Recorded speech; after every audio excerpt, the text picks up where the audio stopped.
মাগরিবের আগে আমাদের সাউন্ড সিস্টেমে প্রবলেম হওয়ার কারণে আমরা অনেকে অনেক কথা শুনি নাই, আপনারও কথাগুলো আমরা শুনতে পারি নাই ভালো করে।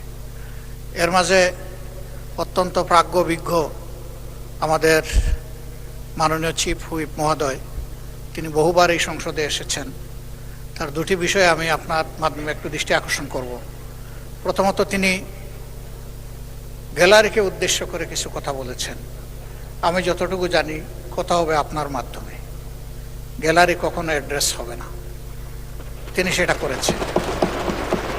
দ্বিতীয়ত, তিনি আমাদেরকে একটু দায়ী করে বলেছেন যে জুলাই যোদ্ধাদেরকে আমরা অন্তত তাদের এই বিষয় বয়স যেটা বাড়ানো হলো, প্রস্তাব যেটা পাশ হলো, আমরা এখানে নীরব থাকলাম কেন?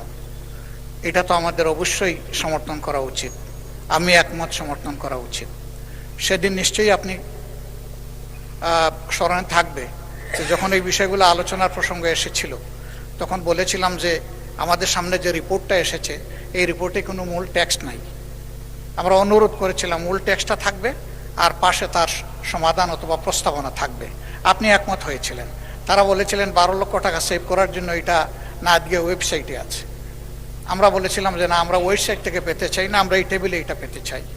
তা আপনি সেটা সেভাবেই ডিরেকশন দিয়েছিলেন, কিন্তু দুর্ভাগ্যজনকভাবে আজকে পাইনি এটা। এখন নামাজ পড়ে এসে পেয়েছি, এই জন্য ধন্যবাদ।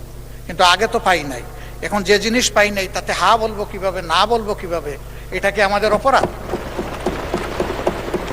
এটা তো হতে পারে না। ম্যাটেরিয়ালস আমাদের সামনে নাই, কি দেখে আমরা অ্যাপ্রুভেল দিব না দিব? 2 নম্বর কথা হচ্ছে যে কমিটির কাছে এটা প্রস্তাবনা মানে দায়িত্ব হিসেবে গিয়েছে, এটাই কি ফাইনাল, নাকি এখানে এই বিষয়ে আমাদের কোনো কথা বলার সুযোগ আছে, সংযোজন বিয়োজন কোনো পরামর্শ দেওয়ার সুযোগ আছে? যদি সেটা থাকে তাইলে তো সেটা রিপোর্টটাই আগে পূর্ণাঙ্গ আসা দরকার ছিল আমাদের সামনে। এই রিপোর্ট আলোচনা হওয়ার পরে যদি বিল আকারে আসতো, কাজটা সহজ হয়ে যেত এবং হয়তো বা এত জটিলতা হতো না। যেমন এখানে 32 বছরের ব্যাপার আছে, কিন্তু আমার সামনে তো পেপার নাই, আমি কিসের উপরে হা বলবো? আমাকে হা বলতে হলে তো ডেফিনেট ম্যাটেরিয়ালস থাকতে হবে আমার সামনে। মাননীয় স্পিকার, বিষয়টা এমন যে 2 জন বয়স্ক বন্ধু, আমি 1 মিনিটে শেষ করব, একসাথে রিক্সায় চড়তেছেন।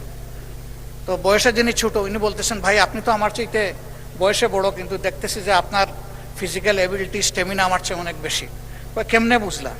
বলে যে আমি তো এখন আমার নিজের উরুতে হাত রেখেছি, ভালো করে চেতনা পাচ্ছি না। তো বড়জন হাসতে হাসতে বলতেছে, হাত তো রেখেছ আমার উরুতে, নিজেরটাই রাখো, তাহলে চেতনা পাবা। ধন্যবাদ মাননীয় স্পিকার। ধন্যবাদ বিরোধী দলের নেতা। এটার আমি জবাব দিয়ে দিয়েছি মাননীয় চিফ হুইপ।